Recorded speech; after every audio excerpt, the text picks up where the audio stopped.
1914। दुनिया नॉर्मल थी, फिर एक गोली ने सब कुछ बदल दिया। यूरोप में टेंशन पहले से ही बिल्ड हो रही थी। कंट्रीज अपनी आर्मीज स्ट्रांग कर रही थी, अलायंसेस बन रहे थे, और सब एक दूसरे से सस्पिशियस थे। जर्मनी, ऑस्ट्रिया हंगरी और इटली एक साइड, ब्रिटेन, फ्रांस और रशिया दूसरी तरफ। हर कंट्री चाहती थी पावर, लेकिन सब एक स्पार्क का इंतजार कर रहे थे, और वो स्पार्क आ गया बल्कन से, और फिर एक असैसिनेशन ने दुनिया को जला दिया। एक शहजादे की मौत और लाखों लोगों की जिंदगी खत्म। 28 जून 1914, assassination of archduke. Franz Ferdinand, Austria के आर्कड्यूक फ्रांस फर्डिनेंड को सर्बिया के नेशनलिस्ट ने गोली मार दी। ऑस्ट्रिया ने सर्बिया को ब्लेम किया, रशिया सर्बिया के सपोर्ट में आ गया, जर्मनी ऑस्ट्रिया के साथ, और फिर डोमिनो इफेक्ट स्टार्ट हो गया। एक महीने के अंदर पूरी दुनिया वॉर में घुस चुकी थी। जुलाई 1914, लेटर्स और टेलीग्राम्स ने दुनिया को वॉर में धकेल दिया। ऑस्ट्रिया ने सर्बिया पर वॉर डिक्लेयर किया, रशिया मोबिलाइज हुआ, जर्मनी ने रशिया और फ्रांस के खिलाफ वॉर अनाउंस कर दिया, ब्रिटेन भी जर्मनी के अगेंस्ट आ गया जब बेल्जियम पर अटैक हुआ। अब ये सिर्फ यूरोप का कॉन्फ्लिक्ट नहीं था, ये ग्लोबल वॉर बन गया। सब सोच रहे थे ये वॉर सिर्फ कुछ हफ्तों का होगा, सबको लगा वॉर जल्दी खत्म हो जाएगा, लेकिन हकीकत कुछ और थी। जर्मनी ने श्लेफन प्लान फॉलो किया, फ्रांस को जल्दी हराना और फिर रूस की तरफ जाना। लेकिन प्लान फेल हो गया, पेरिस बच गया, और वॉर रुकने के बजाय और लंबा हो गया। और फिर शुरू हुआ सबसे डेडली फेज। सोचो, जमीन के अंदर रहना, दलदल, खून और मौत के बीच। सोल्जर्स ट्रेंचेस में रहते थे, मडी, कोल्ड और डेंजरस। नो मैंस लैंड में जाना मतलब ऑलमोस्ट डेथ। महीनों तक सेम जगह पर फाइट होती रही, बिना किसी प्रोग्रेस के। लेकिन सिर्फ गोलियां ही नहीं, और भी खौफनाक चीज आ रही थी। हवा जो जिंदा रखती है, अब मौत बन गई। Chemical weapons, chlorine gas, mustard gas battlefield पर यूज होने लगे। लोग घुट घुट कर मरते थे, आंखें जलती थीं, स्किन जल जाती थी।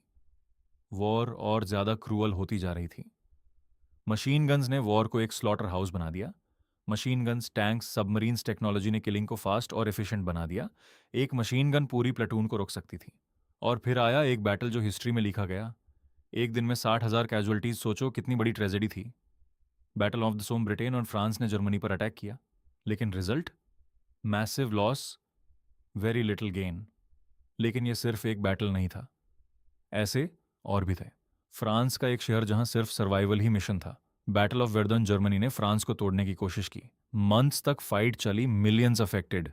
वॉर रुकने का नाम ही नहीं ले रही थी। सिर्फ जमीन नहीं, समुंदर भी बैटलफील्ड बन गया।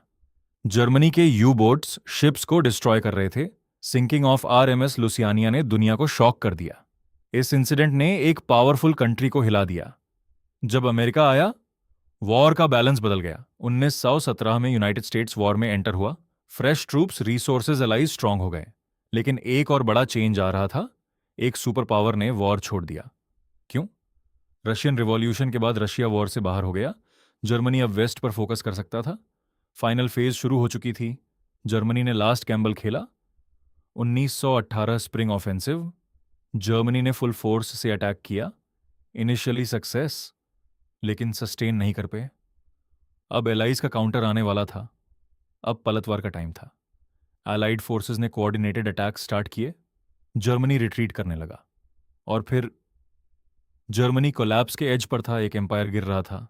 Internal unrest, economy collapse, soldiers थक चुके थे। जर्मनी सरेंडर के लिए रेडी हो गया। और फिर आया वो दिन, 11 नवंबर 1918। साइलेंस। आर्मिस्टिस साइन हुआ। फाइटिंग ऑफिशियली रुक गई। 4 साल की डेडली वॉर खत्म। की पॉइंट्स, लेकिन असली प्रॉब्लम अब शुरू होने वाली थी। पीस या रिवेंज।